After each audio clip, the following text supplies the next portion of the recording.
Jagannath students. तो पिला माने ऑलरेडी आमे विभिन्न बाद उपरे आस्थिबो प्राचीन साहित्य जो अच्छी आमर पार्ट 3 रो अच्छी 30 मार्क्स तुम पाइबो हला से 30 मार्क्स रो ऑलरेडी मो रोमांटिसिज्म मार्क्सवाद पढ़ी है मार्क्सिज्म बा मार्क्सवाद। आज आम पढ़िया रोमांटिक बाद है। तो यहाँ भितर के लॉन्ग वीडियो हम बहुत हुए ओके देखिए आम के चलती है। तो यार पीडीएफ तुम पाइज आम टेलीग्राम चैनल जो मैंने टेलीग्राम चैनल जॉइन हो टेलीग्राम चैनल जॉइन हो जाओ। जब वीडियो कौन सी कारण देखिपार न तेज निहाती भाव में पीडीएफ पाइबापी तुम टेलीग्राम चैनल जॉइन हो जाओ है। टेलीग्राम चैनल जॉइन है माने मुझे एक्सट्रा किसी भी पीडीएफ तुमको दूसरी ऑलरेडी जमती कि ऑलरेडी ये उपर विज्ञान विभिन्न विज्ञान तुमको मुझे सारी है एगुड़ा वीडियो आसो है बहुत लॉन्ग बहुत लेंथी वीडियो अच्छी तुमको पढ़ाई पड़ो सब डाटा मुझे सब देवी तुम प्रोवाइड कर फ्री ऑफ कॉस्ट तुम मैंने पढ़ है जा डाउनलोड मारिक पढ़ ओके। नेक्स्ट आम देखा पिला माने आज आम देखा कौन रोमांटिक है। तो रोमांटिक ये सब जो रोमांटिक बाद अच्छी से समय कवि कौ मैंने है से कौ जिनिस सब लिखुं कौ जो बही सब लिखुं से आम कौन कहू ना रोमांटिक कवि ये कहू है क्या कवि मार्क्स कवि कहू बुझे। तो ये आम देखा कौ कौ कवि यही समय बुझे रोमांटिक बाद कवि मैंने कौन है बुझे। तेणु रोमांटिक शब्द प्राचीन फरासी भाषार रोमांच शब्द आगत और फरासी भाषा यार अर्थ है कौन रोमांस बा नोवेल ओके बुझे। तेणु इंग्राजी भाषा प्राय के 1654 ख्रीष्टाब्द प्रथम यार परिचित एक्सपेरिमेंटाल प्रयोग आम देखूँ पर यह लक्ष्य करा साहित्यिक आंदोलन समस्त अर्थद्योतना प्रति कला राजनीति नीतिशास्त्र दर्शन इतिहास जाति मानव स्वभाव प्रति ये शब्दर प्रयोग हो आसुच्छी। समस्त परिसर मध्य आवेष्टन रही साहित्यिक रोमांटिसिज्म चरित्र व स्वरूपर संज्ञा कहीं निर्दिष्ट भाव में दी ना कि कौन काल परिसर मध्य आबद्ध रखा जाए ना। तथापि जो मैंने रोमांटिसिज्म संज्ञा विभिन्न बाद से कौन गोथे है अन्यतम बुझे। गोथे ना मन रखते तो से कहते क्लासिक चेतना साहित्यर स्वास्थ्योन्नति लक्षण किंतु रोमांटिक चेतना साहित्यर रुग्णता को प्रकाश करें बुझे। तेणु romanticism is a disease classicism is a health बुझे। तेणु रुषों मत कौन ये सब हूँ एक्चुअली पिला माने मे भी तुमको डेफिनेशन मागिदे पारे है डेफिनेशन तुमको मागिदेव जे कौन किए कही है रोमांटिक चेतनार है साहित्यर रुग्णता को प्रकाश करे बुझे किए कही। तो यहाँ तुम लिख कौन ना यहाँ हूँ किए कही ना गोथे कही है। रोष कौन कही ना प्रकृति राज्य को प्रत्यावर्तन फेलप्स यहाँ आवेगपूर्ण विषन्नता बोली वर्णना करते सेमती डंटन यहाँ कौन कही ये सब जिन तुम मैंने पढ़ ओके। अभी देखिए नेक्स्ट कौन देखाई। तो ये भाव है पाश्चात्य काव्य साहित्य रोमांटिसिज्म विभिन्न संज्ञा दृष्टि गोचर होता है। आम देखिले जी सब रोमांटिसिज्म संज्ञा अच्छी मुझे जोड़ा इंपोर्टेंट से गुड़ाक पढ़ी। तेणु अष्टादश शताब्दी शेष भाग में 19 शताब्दी प्रारंभ में इंग्राजी साहित्य जगतर पुराणा पद्धति परिवर्तन पर अनेक भावधारा देखा देता देश काल पात्र भेदरे ता भिन्न भिन्न रूप कौन धारणा होता। पुराणा संस्कार बंदनी मध्य लेखक मैंने नव दिगंतर है संधान पाई विप्लवी हो उठिले बुझे। तेणु एमाने सब कौन कले ना ये विप्लवी माने है से भावधारणा नहीं से कौन कले ना देशर दृश्य संस्कृति चित्र भावना है स्थायी परिवेश ऐतिह्य ये सबू को लेकिन हम रूपचित्र आबद्ध कले साहित्य। तो केन्द्रिकता रोमांटिक दृष्टिगोचर द्वितीय बड़ विशेषत्व रोमांटिक नायक क्रांति और विषाद अवसन्न हो पड़ुवा समाज विरोध में एक अग्निमुख विप्लवी साधन। रोमांटिक कवि सर्वदा द्रव्य द्रष्टा वो कही ना रोमांटिक कवि सब कौन हो दरकार ना दिव्य द्रष्टा होता दरकार। जुक्ति अपेक्षा आवेग और इच्छा को अधिक प्राधान्य देता है ये बहुत इंपोर्टेंट है ये बहुत इंपोर्टेंट मन रख है। तेणु सी हूँ द्रव्य द्रष्टा होता सब बेले आ जुक्ति अपेक्षा से कौन आवेग और उच्छ्वास को अधिक प्राधान्य देता। वास्तव अपेक्षा आदर्श से पक्षपात अभिव्यक्ति क्षेत्र में रोमांटिसिज्म नियम परंपरार सब मुक्ति चाहे और गीतिमयता तथा भावर स्वच्छंदा उपर अधिक गुरुत्व देता है बुझे ना। तेणु फल रोमांटिक कवितार दिवास्वप्न चिंता चेतनार अस्पष्टता और कौन असंलग्नता है अनेक समय दृष्टिगोचर होता है। रोमांटिक अनुचिंतार लेसिंग गाथो है कोलरिज वर्ड्सवर्थ ब्लेक प्रमुख स्रष्टा मैंने प्रतिष्ठित और से लेखावली भावधारार परिपुष्ट बुझे तेणु ए देखा यार सृष्टि और स्रष्टा और सृष्टि बुझे यही पार्टा हूँ बहुत इम्पोर्टेंट अच्छे तुम मैंने भल टे शुणुव है तो 1798 बुझीगला 1798 इंग्राजी साहित्य आकाशर एक स्मरणीय वर्ष यही वर्ष प्रसिद्ध इंग्राजी कवि वर्ड्सवर्थ है और कोलेरिज मिलित उद्यम लिरिकाल बालाड्स प्रकाश रोमांटिक साहित्य सृष्टि कला सुवर्ण सौध प्रथम थर पर रोमांटिक चेतना सारस्वत रूप रंग में वर्णित आभार उद्भवेशित होता केवल कैलोरीज और रंगर वर्णन कैलोरीज एंड वर्ड्सवर्थ नुहति यही जुगर आहरी अनेक काव्य षष्ठ सृष्टि विभव देखादेला रोमांटिक चेतनार संबलित शतदम्बर है कौन द्युति द एज ऑफ वर्ड्सवर्थ पुस्तक में रोमांटिक जुगर चिंताधारा को तीनोटी पर्याय विभक्त कर बहुत बहुत इंपोर्टेंट प्रथमटी कौन कौन ना स्टोवे आउ ग्रसमेरे कोलरीज काब्रे को केन्द्र कर वर्ड्सवर्थ गोष्ठी अंतर्भुक्त एमाने मनीष प्रकृति मध्य समन्वय आने को प्रयास करिसेंती द्वितीयटी हूँ स्कॉट गोष्ठी है गोटे हूँ वर्ड्सवर्थ गोष्ठी आ गोटे हूँ स्कॉट्स गोष्ठी है तार डेट गुड़ाक मन रखिथ एंड कैम्पबेल मोर एंड साउदी प्रमुख गोष्ठीर कविगण मध्ययुगीय वर्णनात्मक काव्य कविता रचनार कवि तापर हूँ सेली गोष्ठी ताने तीनोटी प्रकार गोष्ठी आम देखिलु एबे है विभिन्न मसीहार ये 1818 रु 1822 लास्ट है देन मध्य प्रतिष्ठित और बायरन केट्स प्रमुख यही गोष्ठीर कवि माने स्वाधीन चिंता और सौंदर्य उपर गुरुत्व आरोप कर इंग्राजी केबे इंग्लैंड रे वर्ड्सवर्थ स्कॉट सेली जे इंग्रेजी रोमांटिक आंदोलन प्रमुख प्रवक्ता थिले एथिरे संदेह करा जाय न पारे कारण प्रिफेस ऑफ लिरिकल बैलेड्स सहित है कैलोरीज को बायोग्राफिक लेटरिया एगुड़ा बहुत इंपोर्टेंट और सेलिंग को डिफेन्स ऑफ पोएट्री इंग्राजी रोमांटिक तत्व रूपायन रोमांटिक साहित्य को करिछि वर्ण वैषम्य तेणु इंग्लैंड भूमि और इंग्राजी साहित्यर 1798 रु 1830 पर्यंत रोमांटिक चेतनार वार्ता प्रचार करी विदग्ध हृदय सृष्टि कर चेतनार इंद्रधनु है इंग्लैंड और रोमांटिक आंदोलन क्रमश समग्र विश्व साहित्य को कौन करे प्रभावित कला तो फ्रांस जर्मनी रे यार आदर बढ़िबारे लागिला तेणु जर्मनी किए थे से ना आर्निम आउ कौन ब्रेंटानो एंड हाफमान है यही स्रष्टा मैंने कौन कले ये रोमांटिक चेतनार से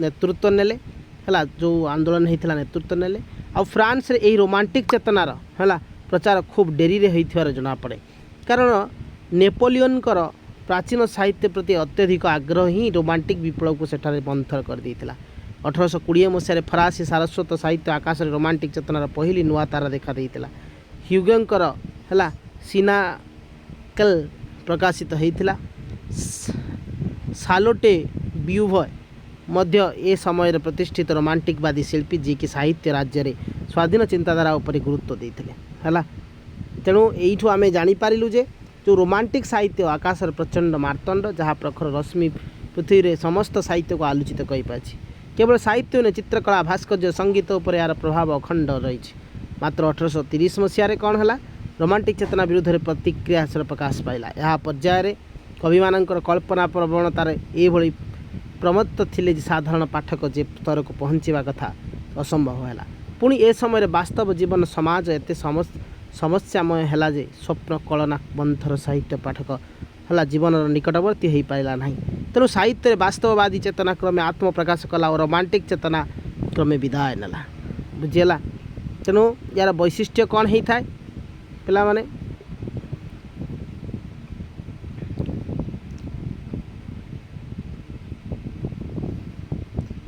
किसी तमें एटा तुम ये पढ़ीदेव कहीं किसी ना तथा टे देखीदेव तुम्हें जो रीड कर तुम देख है वैशिष्ट्य तुम देखीदेव एवं देखिए आम ओडिया साहित्य केमती चेतना आम इम्पोर्टेंट यहाँ अच्छी यहीटार मैक्सिमम क्वेश्चन आसो है तेणु यहाँ आम देखा टे ओडिया साहित्य क्षेत्र को रोमांटिक चेतनार कविवर राधानाथ राय द्वारा ही प्रवेश करथिला बुझे ओडिया साहित्य क्षेत्र रोमांटिक चेतना क्या द्वारा ना राधानाथ राय तेणु आधुनिक ओडिया काव्य साहित्य यथार्थरे कविवर राधानाथ राय समय सृष्टि लाभ करथिला राधानाथंकर समकालीन कवि भाव देखा देते भक्त कवि मधुसूदन राव है मन रहा राधानाथ राय आ मधुसूदन राव और पल्ल कवि नंदकिशोर बड़ फकीरमोहन सेनापति स्वभाव कवि गंगाधर मेहर है एटा आउ किए और गंगाधर को बाद देले अन्यान्य कविवृंद को रोमांटिक काव्य दर्श आच्छन्न करथिला बुझे तेणु एम सब रोमांटिक कवि भी कहीपर तुम तेणु कविवर राधानाथ आधुनिक काव्य साहित्यर है आधुनिक चेतनार सर्वप्रथम बाता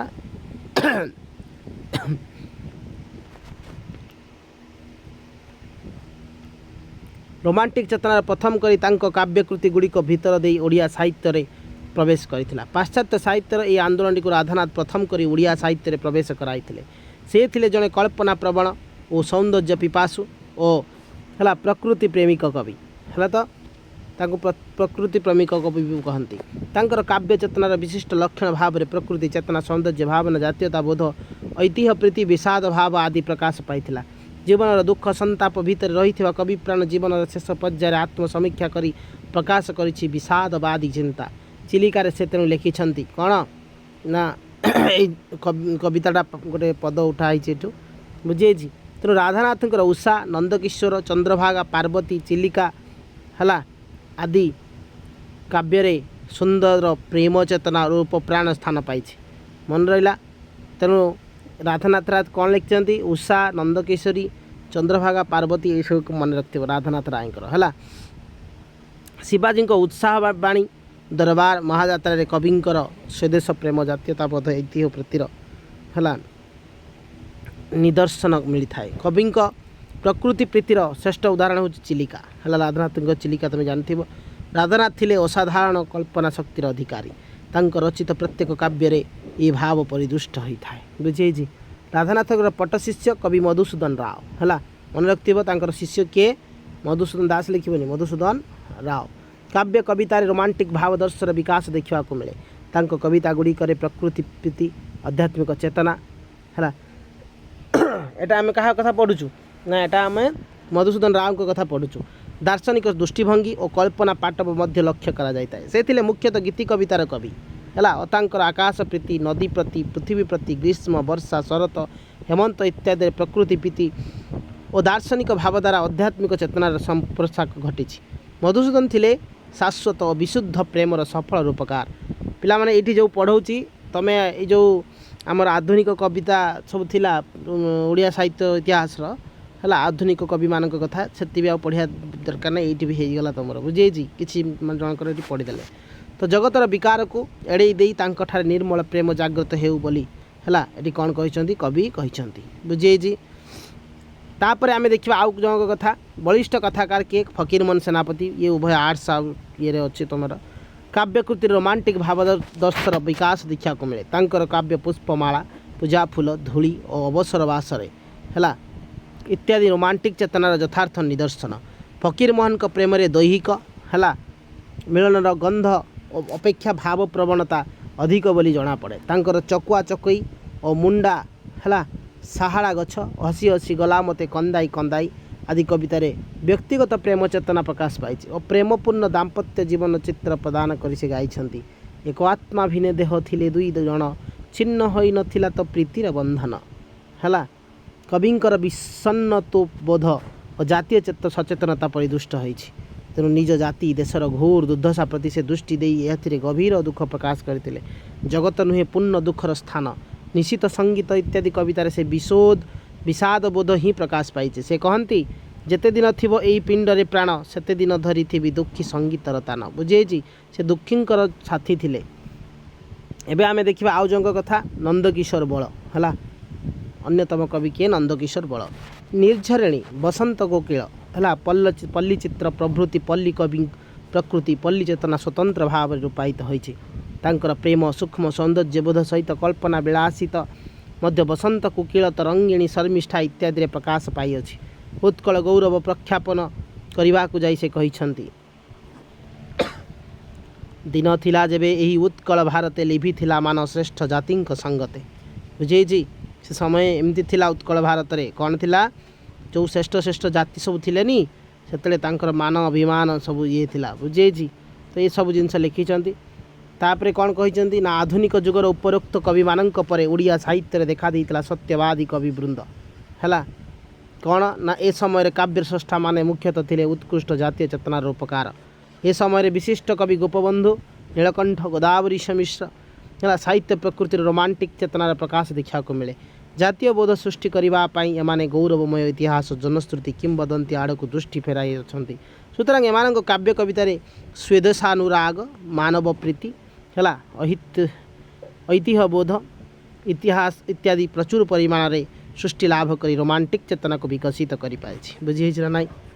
नेक्स्ट आम देखा सत्यवादी जुगर जो कवि मान कथा टी ये देखा आम ना काल में बहुजातीयतावादी कवि चेतनार रोमांटिक भावदर्श सफलतार सहित आत्मप्रकाश कर दृष्टि कवि पद्मचरण पट्टनायक कृतित्व बेस अभिनंदनीय कवियत्री कुंतला कुमारी सावत गीति कविता गुच्छे मानव प्रेम सूक्ष्म दार्शनिक तत्वर विश्लेषण कर रोमांटिक चेतना को बपुष्मती कर सबुज गोष्ठीर तरुण कवि मान लेखार रोमांटिसिज्म प्रकृत स्वरूप विकीर्ण हो पड़ी विशेषकर अन्नदा शंकर वैकुंठनाथ कालिंदी चरण ए समय प्रेम प्रणय यौवन रूपकार साजिते वास्तव में निगूढ़ बंधन मुक्त हो कल्पना परिमहलर विचरण करने को इच्छा कर यौवन वंदना करते पिला माने ये विभिन्न प्रकार लिखती कहीं जड़े जड़े टी दुख वाला स्टोरी पढ़ाई चाहिए जड़े विभिन्न प्रकार सब लोक अच्छा ना तो एमती ये से मैंने सब जिन देखिए से सब तैयारी करूँ आगर है